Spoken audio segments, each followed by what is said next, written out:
Hello, my name is James Pikeway, and welcome to day 6 of public speaking in the summer. Whew, let me tell you, what you're dialed into here is not really a video. What you're going to be listening to are the lectures of my summer class on public speaking. What are we talking about in day 6 of this course? We're talking again about informative speeches and the fine line between informing and advocating. You're going to love it. Here we go. This is day 6 of public speaking in the summer with me, James Pikeway. One of the things that I suggest you do as you're practicing, right, because you break it up into chunks. You've got your introduction, then you've got that 3 sort of zone area that you're talking about, is you get used to, as you're talking and with your watch, you get used to, okay, it takes me about 20 seconds to do my intro. Okay, my first point takes me about 45 seconds and that. And so as you're talking, if you notice, holy mackerel, I'm like at 30 seconds and I'm at 25 seconds, it gives you that indication that, okay, I gotta slow down with this. I find when you're doing the practice, so how are you doing the practice? Because this becomes another interesting thing. How are you practicing? Just by yourself in your room, kind of in front of a mirror or whatever, that kind of thing? Maybe you need to pick some strangers around the house. I think, you know what? I honestly think that really for you, it's just you need to just talk slower, and maybe your friends were just being nice. I mean, you know, the other thing is, and this is another hard one with friends, is friends are nice. They don't want to say, Fatma, slow down.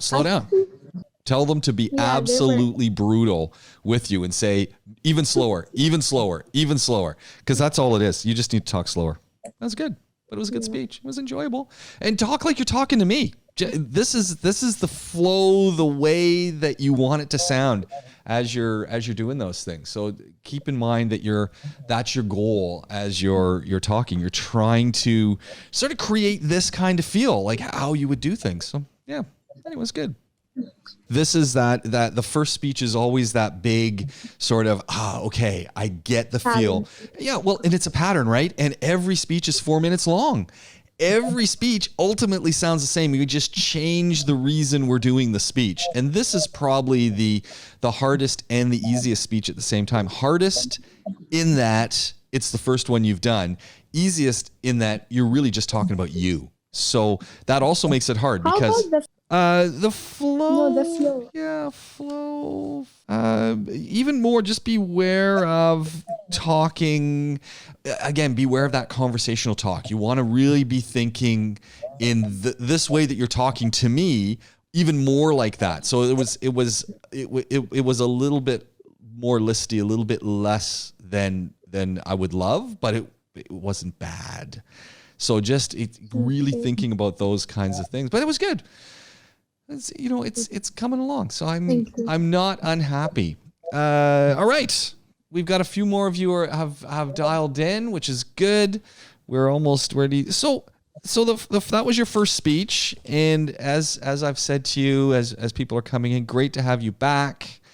And your first speeches were, they were nice. So they also become, and this is really important. So when I post up the video link, I'll post up actually the raw audio as well, so you can go through and find your talk.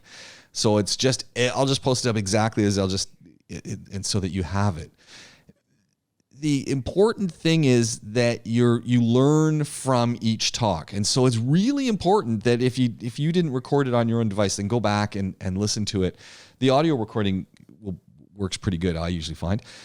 But go back and listen to it for those things. And as I said to you, as I keep saying to you all the time, when you're doing your talks, you know the big things. So what are the big things? You got a 4-minute speech. They're all 4 minutes long. They all follow a similar pattern. You want to break it into 3 useful chunks that develop things. Now here's something that I noticed right off the bat with some of our speeches, and this is the hard one, is of course you've written your speech. Of course you have. When you're practicing your speeches, practice them standing up, practice them in front of a mirror. You want to see it. You want to see yourself doing it. And you want to do that because ultimately what you're trying to do is you're trying to create a presentation that doesn't sound like, this is James. Let me tell you about what I do. I'm really interested in juicing, and I even like to do physical exercise.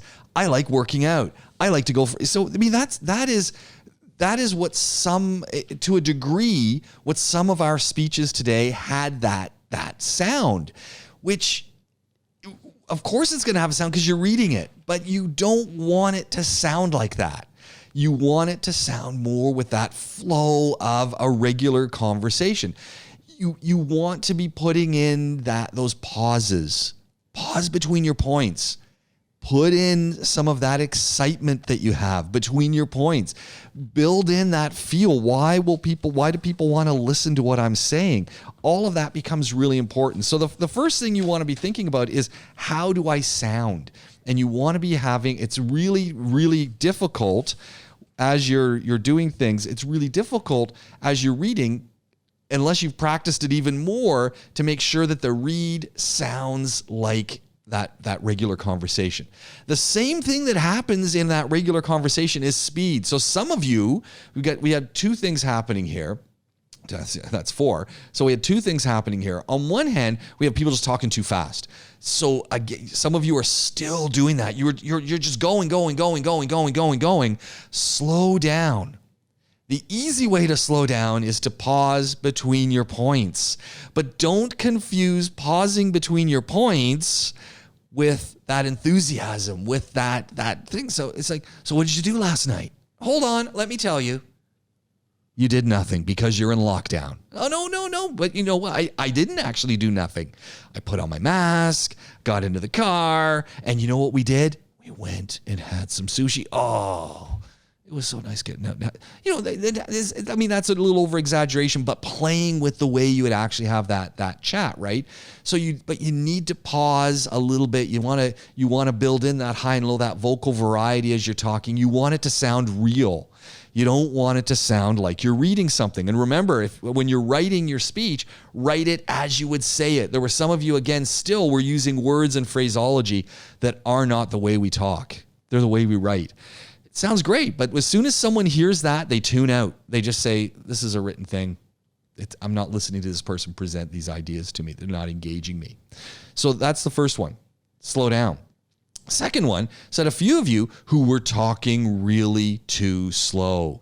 And when you talk really too slow, especially when you talk at a regular rate, we tend to talk really slow and then we change the tone of our voice so that we sound like this, which is fine. But honestly, we don't want to sound like this because this just sounds very boring and it's going to put us to sleep and no one talk. So you've got to be thinking, how do I actually sound? That emotion, that excitement. And when there's excitement, use it. When you're angry, use it. When you're happy, use it. Because then we talk about it. Then when you got something, really, I want to talk to you about this. Hold on.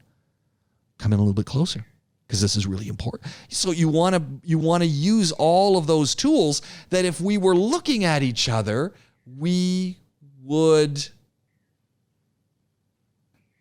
Yeah. All right. So let's keep going for a little bit and hopefully it stays okay. So the first 2 points, some are talking too slow, some are talking too fast. You can talk slow, but you still have to have that emotion as you talk with your friends. Think friends, think that thing. Now, but remember, you're talking with, you want the illusion to be that you're talking with people, not at them. So that's the first thing. Second, this one fit through to many of you. So we've talked about how our speeches are organized. So remember, there's different ways of organizing speeches, but there's the practical organization of what we're doing. Hold on, let me change these glasses so that I can see your comments easy. The physical organization, introduction, conclusion, those 3 blocks. Some of you, as you were talking, you had lots of information. In fact, you had too much information. So concentrate on something. If you're going to, so let me see. If you're going to talk about cooking, maybe you're going to talk about cooking. Go right into the cooking. Talk about all the elements of that cooking. If you're going to talk about exercise, make that exercise and what those things do for you. Make that. If you're talking about why you chose psychology, that's it. Don't tell me about your exercise. Don't tell me about entrepreneurship. Talk to me about the good side about that, how this worked out with brothers, how this worked out with sisters, how this worked out with parents, how this worked out at school. Just go full in and concentrate on those things. Now, you can talk about more things. It just creates more things that you need to then factor into the organization. So, who is James? I'm going to talk about 3 different aspects of James. James the student, James the athlete, and James the couch potato. So those are my 3 points. So first of all, let me talk about James the athlete. So then you go in to talk about. So obviously, if I'm an athlete, you might be thinking, how can someone be a couch potato? So this, when you've organized your ideas and you've put them down on paper, you've got to be thinking, all right, how am I going to jump from one idea to the other? Remember, this is super important with all your speeches. And this is, again, the practice, the planning, the outlining, the writing, etc. You do not want, listen to me again, write this down. You do not want your audience, that's the entire class and me, you do not want us to have to try and figure out how the points come together. Yes, you're talking about who you are, but how does you, the entrepreneur, you, the fashion model, you, the artist, how do all these things link? Tell us how they link. Tell us what they do. And I think that's a really, really, really important part of what you're doing is you're taking us on a trip, but you don't want us to have to try and figure out as soon as your audience, that's you, as soon as your audience has to try and figure out, hold on, how did we get from the sister who's now a psychology person to the travel? As soon as we have to try and figure out how they go, you've lost your audience. You don't want to lose your audience. And I know you're thinking, yeah, but it's going to be too simple. They're going to think I'm dumb. Why am I keep repeating things? People love repetition. They love the reminder. Remember, this is the first time they've been introduced to these ideas. You need to paint the picture. Details are important. Why did you like something? How did you feel? How does it look? How does it smell? How does it make you feel? You're painting that picture, so the more details, the better. So in this whole organization phase, introduction, once you get into your 3 points with multiple examples for each, those become your speech. But you don't want me to have to figure out how does one idea link to the other idea, link to the other idea. And you want them to link in some way. You want to build this transition through. That becomes important. That's the planning part. That's really, really useful for what you're doing. And that's what keeps people engaged. That and your voice, vocal variety. Sometimes you're talking fast. Sometimes you're talking slow and low. Sometimes you think I've got so much to say, I can't get it out. Tell people things. Let the excitement boil over on you. And then, take that breath. Oh, I want to describe my mother. And I loved one of the descriptions. I forget who it was. Maybe it was Matha. I think it was Matha. Matha was talking about her mother being this iron fist of a mother running this detention center in COVID. What a great description, right? So that really works kind of well. Paint those descriptions. The description of being a mother and talking about all the things, that's really a good description. So as you're playing through these things, build those descriptions, build them in. So remember, and I heard this actually in a few of your speeches, which was nice. The introductions, we still need to work on them so they just sound good. But I heard people get a little bit relaxed after 50 seconds, 60 seconds. Excellent. That's good. You move into your talk, divide it up. So who am I? Athlete, couch potato, researcher, athlete, podcaster, couch potato, beach lover, barbecuer, gardener, whatever, composter. I love stirring up the compost I have in my backyard because it smells awful. Curious thing, by the way, side note with the compost. So, because I told you I juice, right? And look at today's. It looks horrible. It looks like a sewer. It's really awful looking. Look at that. I don't quite know how it got that color, but it's really horrible looking.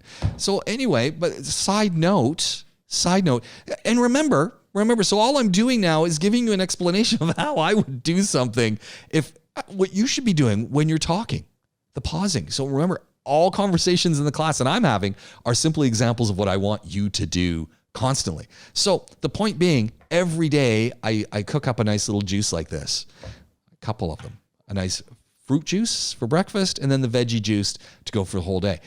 Imagine the amount of waste from the fruit because I put it through the juicer. Juice comes out one side, junk comes out the back. What do you do with the junk? What do people do? They throw it in the garbage. That's waste. I put it into big buckets in my backyard. I have 4 of them. I put them in various stages into these buckets, and then the buckets have holes in them. I put it with a drill. Buckets have holes.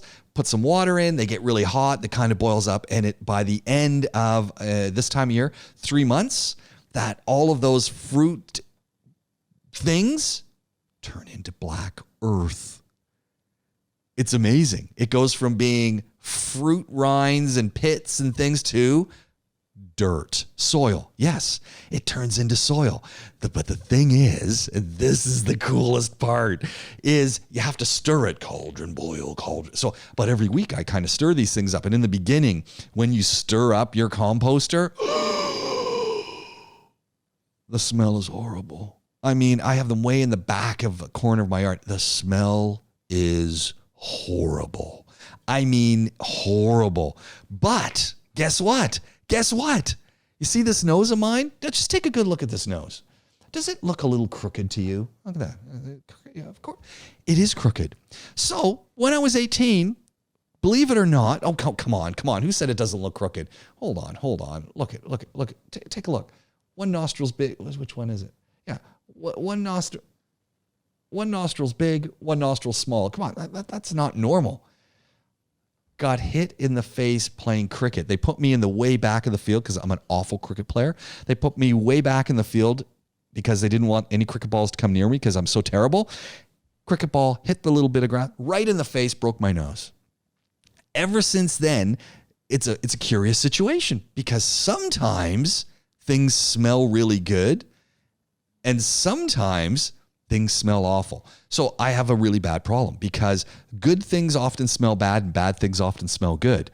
So how does this fit in with composting is that when you stir the compost, cauldron, boil, and it is a horrible smell. But to me, it doesn't smell of anything. So my awful compost sort of cycle, for me, is not a bad thing. The downside of the nose that doesn't smell right is, sometimes you go into someone's house or you go into somewhere and you smell cookies. You know that great smell of cookies? Often cookies for me smell like sewage. So I'll walk in with my wife into someone's house and I'll go, does it smell like sewage back up in this house? And they go, no, it's cookies. Okay, good to know. Anyway, so the point being, you link your stories together and then you bring it back. So what's the point of all of this is that, yes, I do this wonderful composting, and ultimately, I don't smell it when I stir it. So it's a good thing. I end up with soil, and that's how the whole story came together. Now, obviously, organizing things and thinking about how it goes together becomes very important. Pause, breathe, connect your stories, bring it back to where we're going, and you're going to be laughing. Breathe is important. Think about how things connect. We're going to talk a lot more. You've got 3 more speeches. 1, 2, 3. 3 more speeches. We're going to talk about those transitions. Somebody here used the transition. Moreover, ladies, you need to transition using words that... So can I taste things? Yes, I can taste things. I taste things very well. Smell things? Not so well. Taste things? Yes. Although the other day I did make this butternut squash salad and I really spiced it up and I didn't really kind of like the taste of it. It didn't taste good. My wife said it tasted awesome. But yeah, no, I taste things very well. I just don't smell things. And then sometimes things smell okay. But this has been since I was 18. Look at the color of my hair. I'm no longer 18. I actually have 2 sons, by the way, in case you're wondering. My sons are 23 and 21 are the age of my boys. Yeah. And funny story with my one son, because, kids are kind of a cool thing. So, and a dog. His name is Brando. He is not in this room anymore. One of my sons is funny. He was, he's a music engineer, right? And so he's at the studio and he says, oh yeah, Shawn Mendes is in recording and blah, blah. And I said, oh, that's cool. And he goes, did you meet Shawn Mendes? He goes, nah, I didn't meet Shawn Mendes. And he said, but I met his girlfriend. And I'm going, oh, okay, cool. Where'd you meet her? So at the coffee machine, we're just, chatting. I'm going, is she nice? He goes, I don't know. She seems okay. I'm going, who is she? What's her name? He goes, oh yeah, I know, Camila Cabello, something like that. I'm going, the singer? Oh yeah, she said she was a singer. I was like, nice. Anyway, the point is you bring stories together, you tell things, you work through it, and you keep that working in your speech. So you need to, introduction, conclusion, you need to organize that middle part. You need to be thinking, how am I getting through? So I was talking about moreover. No one says that. But say, how does this affect you? So maybe we're talking about physical activity. Just go in on that. So I exercise every day, and maybe I want to talk about why I love exercising and then the downside. So how does this affect you? So I could tell you, if I was at school, ZU, I like to go for runs in the morning, which is a highly, highly dangerous thing this time of year because I then am so hot for like an hour after. So I'll go and shower and do everything, make my hair look beautiful. And then I get a class and I'm still sweating like anything. It's like, sure, it's highly, highly problematic. So I might want to say, so I do all this exercise. What's the downside? There's always a downside. And I would say the downside isn't that you feel good. The downside isn't that you're getting a wonderful cardiovascular workout. The downside is when you go to class, I'm sweating like anything. It's like I'm still out on the running track. And that's 40 minutes after showering, 40 minutes after putting on all of the stuff so you smell like beautiful. It's horrible. And then maybe go into a story how someone asked, are you sick? Or, do you have COVID? Or why are you sweating so much? What's going on? Or, you build that out. But you want to think, how do you get from one point to the other? And think about, maybe you're talking about you did something and then after, so you might say that the part 2 is your reaction. So you do something, so you might say, so you might finish off one section. So I say, okay, I'm really into solar energy. And so we've done this and all that. And so then you might say, so what do you do with it? So with all this knowledge, so maybe we're talking about psychology. So I've gone to say, so what do you do with a psychology degree? So who was talking about their brothers? So we'd say, okay, so I'm studying psychology. So what do you do with a psychology degree? And then you go on. So, I've got all these people who are, you talk about, I've gone into psychology, I'm doing this, I've got people in it. And so then you stop and say, so the big question is, well, what do you actually do with a psychology degree? That leads you into your second point. That's the transition into part B, what you do with psychology. And then you obviously have your conclusion after, right? So we need to be thinking about, how do we get from one point to the other? How do we move from one set of ideas to the other? That becomes very important. Pausing is important, ladies. Enthusiasm is important. You want to have enthusiasm for your topic, especially if you're talking about you. Slow down, pause. I've written this quite a lot. No ums. That's because you're talking too fast. Do not do them. It's the one thing, ladies. The one thing, if you stop doing the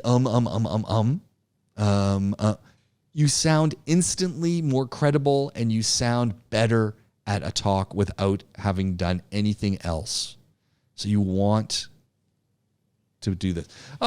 Sometime today. Takes me some time, but today, tomorrow, they'll be up. Probably today, actually. Question was, when are grades going to be there? Conclusions are very, very important. Remember, back to this, conclusions are the most important part of your speech, actually, because that's the end.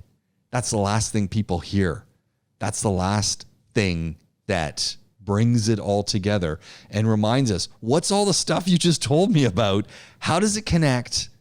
Where are we at? So you need to make sure you're putting time into your conclusions. Generally speaking, though, all that said, and I know now many of you are going, oh, I'm so worried. What did I do? You're now second guessing your speech. You're looking at this saying, when are you going to post up the speeches so that I can go listen to it again? Listen to what you did. It's always very good. I know what's going on in your heads. I know what's going on in your heads. Don't panic. First speech. But you need to move forward. You need to move forward. You need to be saying, okay, yeah, I've got to work on this. I expect you to put in some homework here, and that becomes the important part. And you can do that. And so, yeah, I'll post up the comments and some marks probably today. Actually, we don't have a lot of time, and I want you to have them. So, where does this all take us? Do I have any questions, by the way, at this point so far? Do we have a question? Because if not, we'll move on to just a couple things that you need to know and where you need to be going for moving to our next speech. Maha, what's the question? Throw on the microphone. No, okay. All right. So a couple of things. So we're moving forward. And this weekend, you've got homework. We've only got a few weeks left, right? We've got 3 speeches left. So we've got 2 things you want to be doing on this weekend. And we've got 2 sets of notes that you're going to want to look at. The first thing you want to do is we need to be thinking more about visuals and speeches. So we're moving forward. We need to be thinking more about visuals and speeches and how these visual things are going to go in. So when you go to day 6 and you're looking at the page, you're going to see that I've put in a couple of things. I've put in a link to Presentation Zen by Gar Reynolds, and I've put in a talk by Gar Reynolds that I want you to take a look at. Gar Reynolds, I really love the stuff he does. He's written a book called Presentation Zen, and he's got a follow-up book.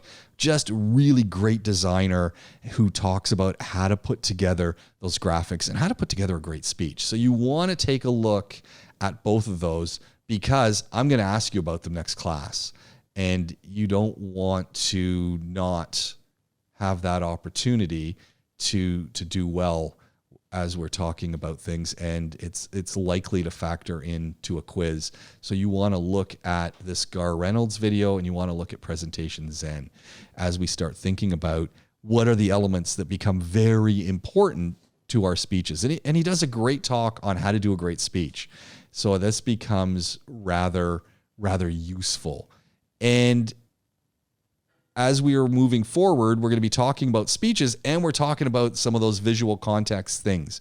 So there's a lot of stuff that starts to come into the conversation, and I've made some notes of those things. Again, a lot of it comes from his basic ideas and comes from the notes that I've posted up here as well. These are from the ideas that are coming from chapter 13 of the reading, but also from the videos. So you want to watch it. And really quickly, much like your speech, you want to make sure that the ideas are simple, bite-sized packages that are well explained. Why do they care? Why does it matter? That is what becomes important. Keep it simple. Get to the point with with visuals. Keep it one idea per slide. That's it. One idea. So those wonderful ZU presentations where you've got multiple things all over the screen, those are horrible. One idea per slide. Color matters. Is the font easy to read? Are the images pixelated? As soon as they're pixelated, don't use them. Find the royalty-free ones or take them yourself. And then there's all sorts of little things to avoid. So take a look at the Gar Reynolds. We'll kick back into it next class so that we're all on the same page. The second thing that we need to think about as we're moving forward is we are moving on to our next speech, which means we're moving on to the informative speech, which is very simple, a speech that is informing us. It's telling us about something. And the informative speech, which you're doing next, and the persuasive speech, persuasive speeches have a big element of information to them. We're telling people about something. We're letting them know about something. But an informative speech doesn't want people to do anything with what they're saying. You're just telling us about it. If by chance I act on something, hey, that's great. If I don't want to act on it, I don't have to. Your goal is to share this information. So maybe you want to talk about your passion for drawing. Why? That's fine. What got you into it? And you break it down into 3 parts. Wonderful. That would be a great informative speech. Will other people want to draw after? Maybe, maybe not. I mean, I talk about juicing and I talk about composting. Are you going to run out and juice and compost? Probably not. Do you find it interesting? Are you learning something? Probably. Hey, that's good, because that's all I want to do. I just want to give you this information. A persuasive speech, on the other hand, which it'll be our 3rd speech, persuasive speeches want people to do action. They want people to act on the information. That's a harder speech. So we'll talk about that. So what I've posted into today's notes are a number of informative speeches, and in some ways they kind of overlap and with a little bit of persuasion. But for the most part, they offer us some nice tips and nice examples on how we need to talk, how to use our visual displays, and how to share information, how to group it together. And they give us examples. So we got Matt Kutz, who does a try something new for 30 days. And we got this one, which I really love, this informative speech. What happens when you reply to spam email? And this guy breaks a whole bunch of rules, but it's a rather interesting speech. And he's got an interesting way of presenting things. And while I often say, do not read your email or do not read your slides, he does, and it actually works in his context. So we've got that speech. And of course, remember, as we're moving forward and as you're thinking about the speech you just did, your job now is to go, okay, I did it. Is there things I can do better? Yes. Am I going to do them better? Yes. Be sad for a few minutes if you didn't get exactly the A+ that you were hoping for, but you're going to move forward. Remember, introductions and conclusions are really important.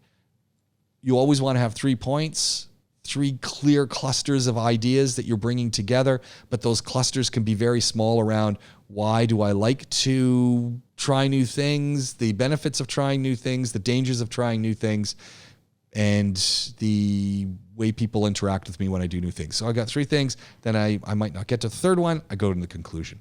So remember, I typically always plan 3 points with stories or examples. I try to keep it very limited, close to something so I can get right down and granular on a topic, not talking about everything that's wide and large. Remember, 90% is how you're saying it, the pausing, the word use, the conversational feel, yet I'm still doing a professional talk. Doesn't mean that I have to sound boring. It doesn't mean that I have to use giant syllable words. It's how I'm presenting those ideas. And finally, of course, remember that you need to practice and plan and practice. And so you don't have a lot of time. You got 7 days till the next speech. So you want to start thinking about that now. And keep in mind as we're doing things that as we're working towards our informative presentation, that we're trying to provide people with knowledge. That's the key. I mean, that is it. You're simply trying to in one sense, oh, by the way, backing up here, there is a reading for this. And if you go to it, you can download the informative speaking reading in color or black and white, up to you. And that was not what I wanted to do. Which one did I? Let's see. So I hate it when you do that. So when you're looking at your speech, and in this case, when you're looking at the reading, you're going to want to go and take a look at that reading, and it is there so that you can see things. Download it, take a look at it. It will be very useful because we will talk about it. But I think it's very useful as you start thinking about the reading. Okay, well, what is an informative speech? And there's lots of little pieces that we'll talk about because within informative speeches, there's different types of informative speeches. And we've got visuals to start thinking about how you're going to use those. And we've got all of the things that we keep doing. So all we're doing is we're building on our skill set. And ultimately, the skill set that we're building on is these little things to make that show better, so that when you're listening to your colleagues, you want to listen because you want to know where's it going, and you're getting excited by it, and you're getting informed by it, and you're going, okay, this is worth listening to. Am I going to do it? No, maybe not. But I'm interested in why the student is so excited about what we're talking about. And so that becomes interesting. So again, you could be informing someone through this speech, you could be teaching them something, but you're not trying to get people to do anything with it. This is purely an informative speech, not a persuasive speech. Any questions at this point? Hold on a sec. Any questions? Any questions at this point? So here, let me just, too many screens open here. So let me just go back to here. So the question is, can I help you with choosing to? Well, there is a theme, right? You do have a theme for this talk. We do have a theme. So that's at least the good side of it. And let me just go into the instructor's assessments. And so for this speech, as you're looking at things, the theme for the speech, they all have themes. So you actually, you know the themes, ladies, of every speech you're going to do. So for the informative speech, the theme/title is "That is how it is done." That is how it is done, which means what is done. So if I was doing the speech, I'd probably talk about juicing because I'm right into juicing. I might talk about barbecuing, how to do the perfect barbecue, and walk people through it. So first, you got to think about your grill. Second, you got to think about what you're grilling. Third, you got to think about what you're putting on the thing you're grilling. So I got 4 things. Oh, that's dangerous. So I have to play around with stuff. So you want to be thinking about, for your topic, that is how is it done. Are we talking about studying? Are we talking about how you choose something that you're going to buy? Are we talking about how you deal with discipline of kids? Are we talking about how you entertain yourself when you're under lockdown? It's an informative speech. The theme title, that is how it is done. So what you want to be thinking about is, okay, well, what do I want to talk about? And the key is focus. Focus in and talk very specifically about something. So what you want to do is start brainstorming. And again, if I was you at this point, because you have limited time, I'd say, okay, I've got 2 hours. I would literally set a timer. I'd set a timer for yourself and say, okay, I've got 2 hours to come up with that topic. And I'd just start writing stuff down. So, and look at the thing. So remember, what's the key to a great presentation? Who's going to tell me? Who's going to fire it in? What is the key to a great presentation? Who wants to turn on their mic or fire it into the comments? The key to really succeeding in your presentation is what? Amongst all the other things, it's not about having good saying. It's not about, it is about practice, but practicing your speech. So the key to really small pauses, no ums. Yes, yes, yes. All good. Who wants to talk? Me. Okay. Watia, what is it? I was saying that, is it about being relaxed and confident and about what you're going to say? Yeah. And how are you relaxed and confident about what you're going to say? What makes you relaxed? By practicing and knowing what you want to talk about. Practicing, yes, but really knowing what you want to talk about. So this is the key. So this is how it is done. Does anyone juice, or am I the only juicer in the crowd here? I think I'm the only one, right? Does anyone else? I think you're the only juicer. Yeah, I'm the only juicer. So this would be a problem, right? Because in my mind, I might be saying, oh, I want to talk about juicing, but no one juices, and you're going to find it boring. You know what? You're not going to find it boring when I describe how I pick out. I mean, what's in this juice today? Did you know that in this juice there is corn, there are beans, there are eggplants, there are carrots, there are tomatoes, cucumbers, and zucchini. So, Do I care that you don't care? No, but I'm going to explain to you why it's fun, why it's good to drink the juice, why it's amazing to make the juice, and all these things. And I'm going to walk you through how to put a smile on your face every morning. And yeah, and I do drink that. I'll drink this whole thing.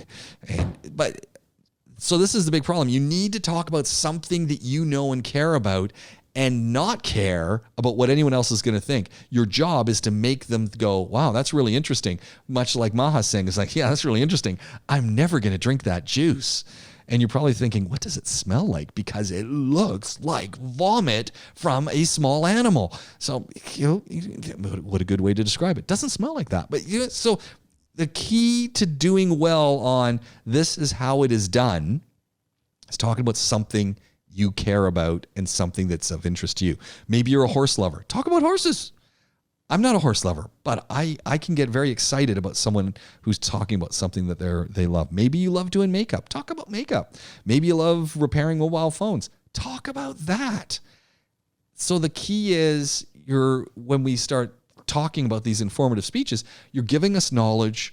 Maybe you're teaching us how to do something. You're giving us information. You're telling us about something. You're informing us about something. You're not expecting us to do anything with it. So maybe there's some, and I often say to students, figure that thing that you really love. So if we were at school, I might say, and you're taking another course, maybe talk about advertising, maybe talk about your favorite psychology theory, maybe bring it to life for us. But if you're going to do that, remember, you have to be speaking with us, not at us. So talk to us about how it informs what you do. And what I would do, again, give yourself 2 hours after class. Start just writing things down, looking around, thinking about what you do for spare time, thinking about what you're thinking about, Or start writing those down and then say, okay, what can I do? What can I do 4 minutes on? It's got to have a beginning. It's got to have an end. It's got to have 3 points in the middle. And I'm thinking you can figure something out. So as you're doing that, if you want to bounce an idea off me, yeah, sure, send it through.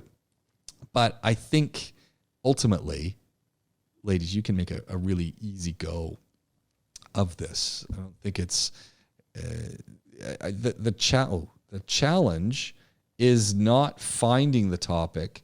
The challenge for all of us is narrowing the topic down. So once you've come up with your topic, and once you say, okay, I'm going to talk about dog grooming. If you have that, whoever, maybe you have a dog, you're going to talk about grooming your dog.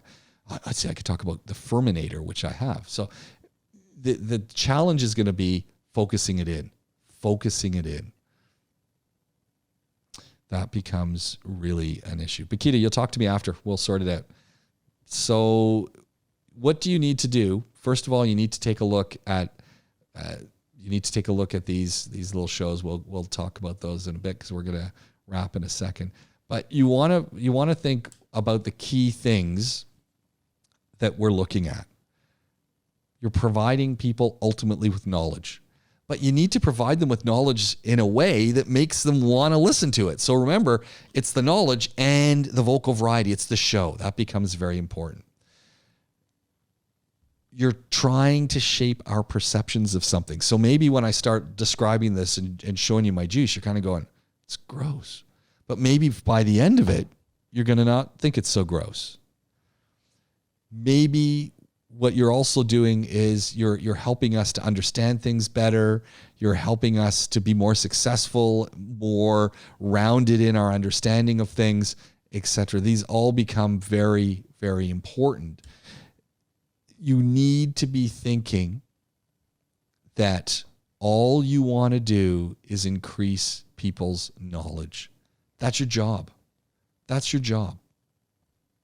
You want to make sure you're thinking not about, so when you're thinking about your informative speech, inevitably you're going to be talking about something, and in your mind you might be thinking, somebody's going to say, well, that's the grossest thing, or that's the dumbest thing I've ever heard, but why would you do that? So your job as a speaker is to answer those questions, because as you're putting it together, you might say, people might wonder why I really like this. So you might be talking about it, and yeah, but what about this? Or what did your family think? Or so for instance, maybe you're doing some crazy activities and you're thinking, oh, but how did you get your parents to give you permission to go and become a skeet shooter? Maybe you love skeet shooting. You know, it's a shotgun where they fire the clay pigeons up in the air. Paul, and you shoot the pigeons. Maybe you really love to do that. How'd you convince your parents to let you do that? Except, so if I was doing that talk, and you're like, oh, I love going skeet shooting, and then you might get to a point and you say, I know what you're asking. I know what you're thinking. But how did I convince my parents to do it? So that becomes part of that speech. And maybe that's the transition, convincing people. Part 1 is I love doing this. Part 2 is how I convinced my family to do it. Part 3 is where it's going to take you. Boom. So I'm only talking about skeet shooting, why I love it, how I convinced my parents, where it's going to take me. 3 things about one very specific topic. That can work. And that's the key, is focusing it down and thinking about those parts, answering your audience's questions, you answering them. So you're anticipating what they're going to say. You're thinking about what their response is going to be to what you're saying. You've planned that out. That's really, really, really important. The other thing that becomes, oh, did you hear that? I threw an I in. The other thing that's super, super, super important is you need to support your ideas with secondary sources, with primary sources. So if you're talking about psychological theories, you might say, well, we know what Descartes was talking about in philosophy, and we know that those philosophical ideas might have had an influence on XYZ theorists. How do we know that? Well, I studied this as I've learned from my professors in this class, as I've read from this textbook. You want to, or as we know from the news, as I heard from His Highness on Wham, where, if you're going to be talking about a secondary source of what the Prime Minister has said in the UAE, well, where did you hear that? Or if you're going to be talking about Fazal, what he's been doing, he's been fishing and stuff like that. Well, how do you know that? Well, I saw it on Instagram. I was on his site. So give credit to where you're getting information from. If you've read things, you need to have that built into your speech. It's not just all coming off your head. So if you're consulting resources, which in some ways you will, you need to make sure you're also bringing that into what you're doing. So you got lots to be thinking about. And what I want you to be doing is I want you to do a few things. So I want you to, and as Taya said, I think we need to start working on this today. You do, because you only have 7 days. 7 days to pull this together. And we'll on Sunday, we're going to go headstrong into informative speeches and going through a whole bunch of little pieces to it. I recommend that you give good old Matt Coots a look. I love his talk. It's not very long, so it's a pretty easy one. And he does some great things with PowerPoints. So what you want to watch his talk for, are you taking notes? Always take notes in this class. Watch how he uses PowerPoint, but the PowerPoints give information that he doesn't give when he's talking. Masterful. And he's got a lot of personality, and it's kind of neat.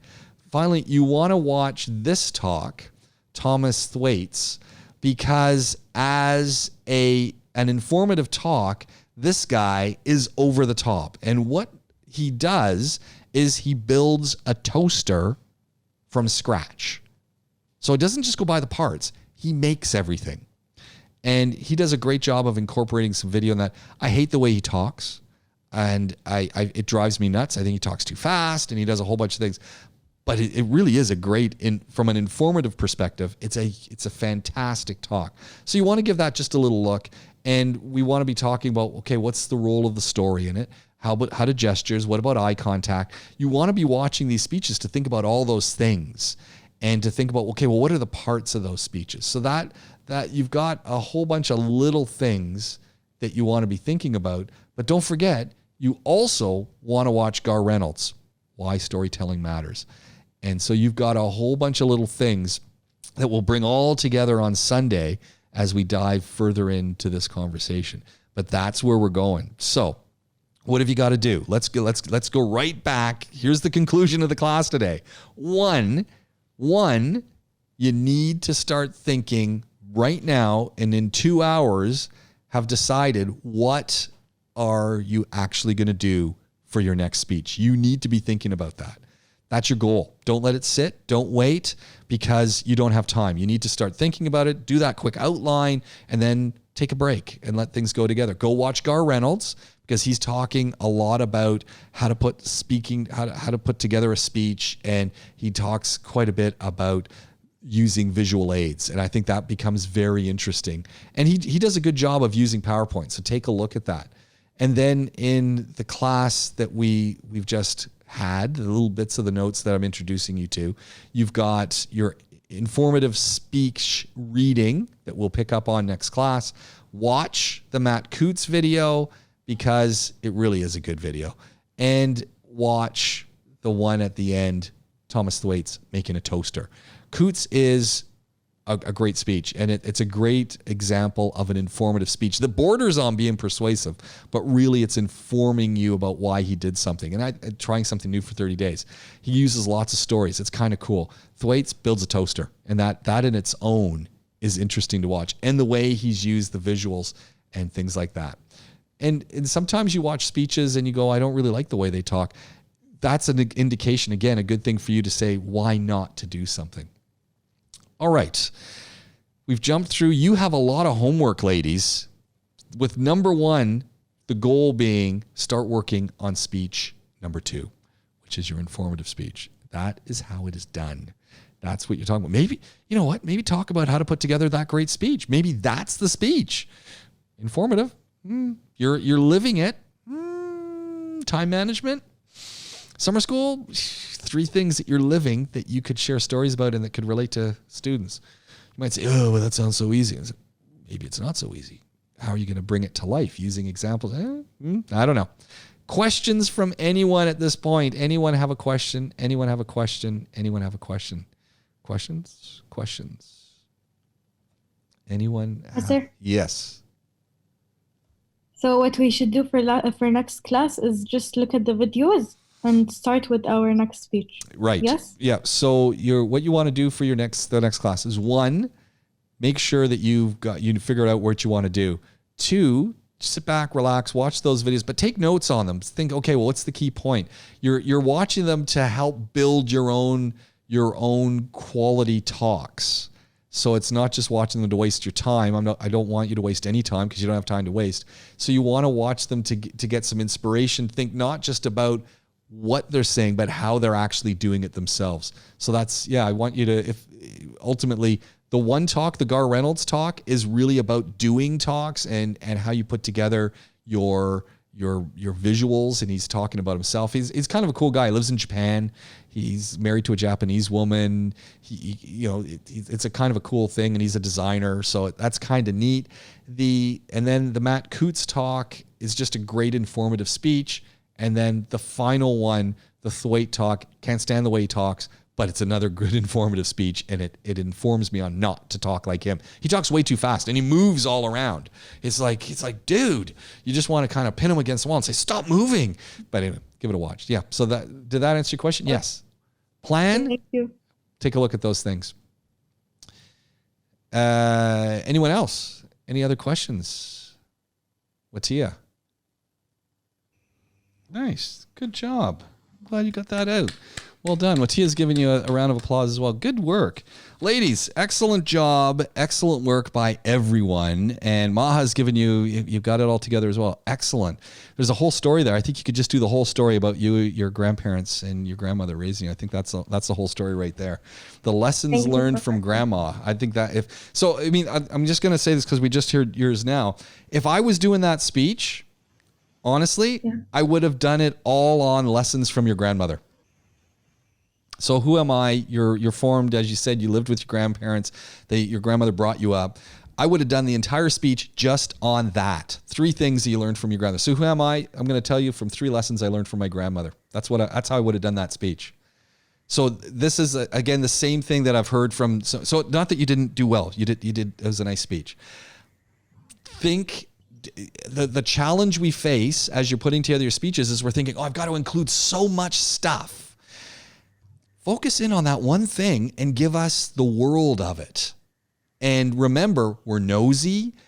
Everyone's interested in things that you're talking about. People are looking for shared connections so that they can relate to you. So maybe other people haven't been raised by their grandparents, but there might be something your grandmother's done that people go, oh, my grandmother's exactly the same.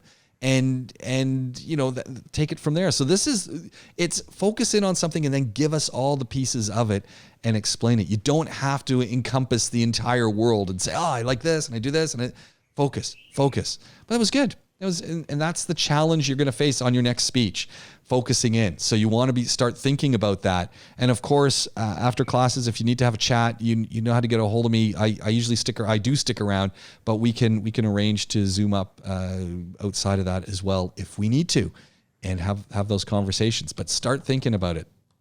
Good job, Makita, by the way. Thank you very much. Do we have any more questions from anyone else? At this point, any more questions?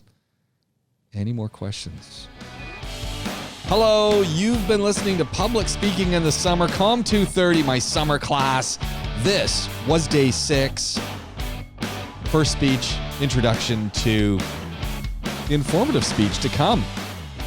Lots of information to be shared. Click on the link in the description. If you want to get in touch with me, it's easy.